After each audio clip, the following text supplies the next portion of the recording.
this picture comes from discussions with folks who have worked for one of the most effective United States government bureaucrats, Elliot Richardson, who ran 3 different government agencies very effectively in his day. And he worked with people who I then had the opportunity to work with earlier in my career.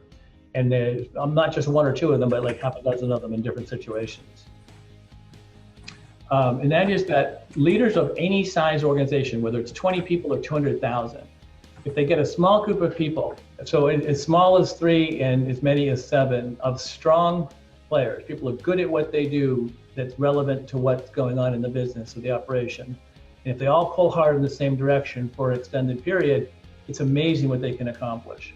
And I'm trying to convey that with the super arrow that we talked about earlier, and then imagine a collection of super arrows giving us an even bigger super arrow. So his idea was, if you get a group of strong people pulling in the same direction and then model that so everybody in the organization tries to do the same thing, it's incredible what you can accomplish with any size of organization. I depict that in this leadership success architecture model here that we'll get more into in the Get Help segment a couple sessions from now. But here we cover the leader and their inner team, their core leadership group. And what I like to look for are a small group of people, but it's more than 2. You can't do it alone. Remember, that's our truth today.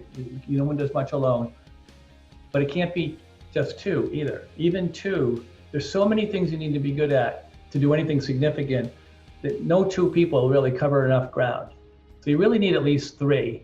And that 3 also gives you that chucking and jiving between 3 different perspectives and oscillating together into 1 as opposed to just one versus another.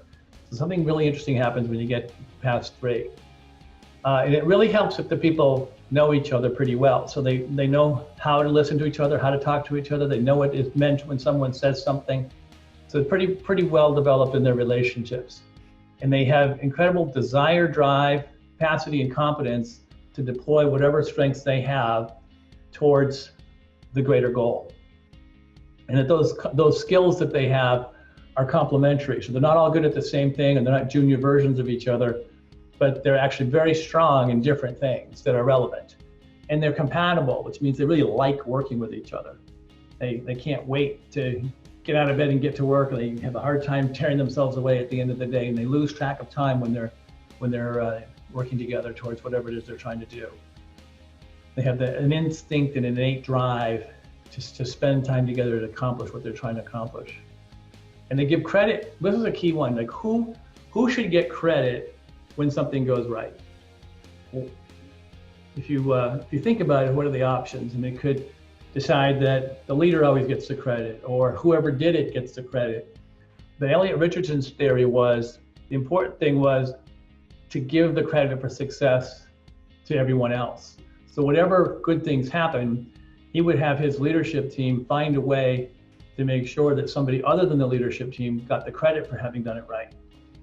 And the idea of them working that hard to get that credit attributed to others had a huge lift in performance.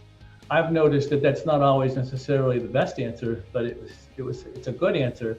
There are times when you have something different. Like I worked in an organization once where there was a new leader who we decided whenever anything went right, we would give credit to that leader to try to edify, support, uplift, and keep that leader moving in the right direction.